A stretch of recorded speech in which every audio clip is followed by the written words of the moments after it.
Now, it is time for me to honor my word! I await your instruction. Hello fellow travelers and welcome to another Shigi Pool 4 episode. The most recent version 2.0 special program already confirmed that Kamisato Ayaka is going to be the next new unit following Kazuha's banner.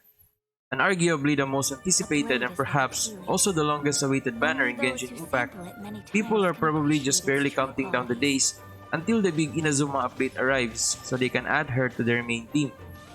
I'm sure a lot of players can barely contain their excitement right now, which is pretty understandable given that Ayaka has been teased way back before the game was officially launched, along with other characters namely Barbara, Keqing, Fischl, and Clay. But what separated Ayaka from the rest of the group is the fact that she was the only Inazuma character in the pre-launch teasers, and her gameplay clip, no matter how short it was, looked truly captivating. She can hide underground, wields a katana which she swings gracefully, and brings out a fan which summons an ice tempest to obliterate enemies in its wake, all well dressed in a ribboned well-fashioned skirt, showing a very calm demeanor. Those are certainly some pretty points about Ayaka's design that made her look strong and extremely cool. A lot of you may have already decided right then and there that she's a must-have character just after watching that old gameplay teaser, but to those who still have a bit of reservation about her banner, this short analysis might help you seal the deal. Is she really that powerful as a 5-star Cryo Sword unit in the current state of the game? Or is she just an overhyped banner?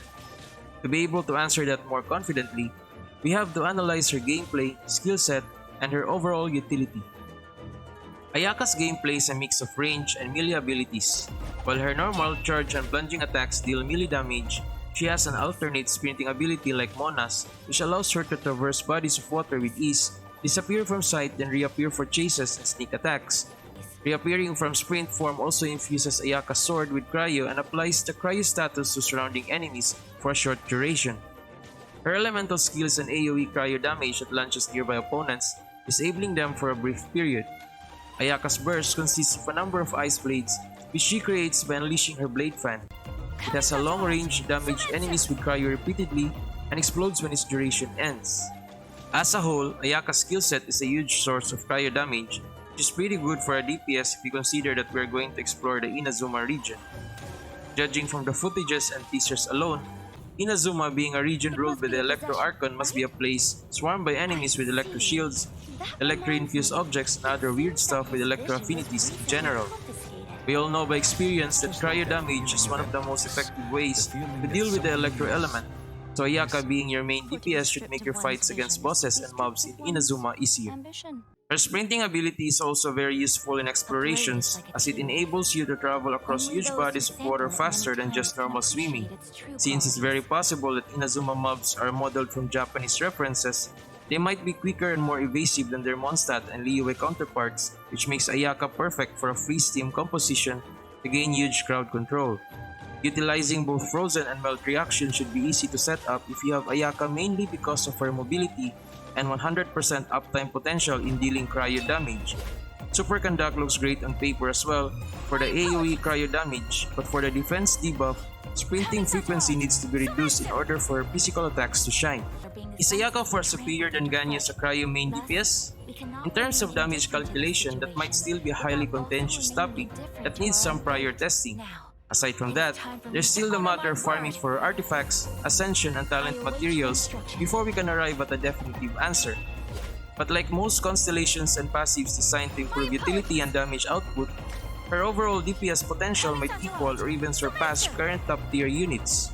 Her sprinting ability alone might make her a better option for Inazuma explorations. As for me, Ayaka is definitely a must-pull banner, especially if you still don't have a well-built cryo unit and you are on your way to Inazuma.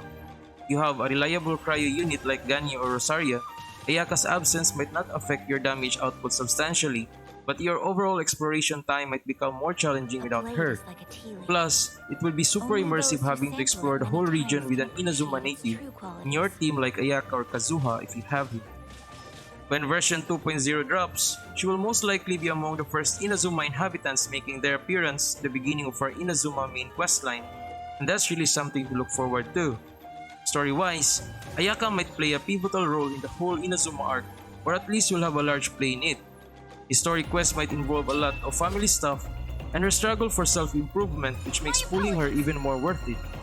And that concludes our quick analysis on Ayaka's banner. Wishing you all the gacha luck that you need.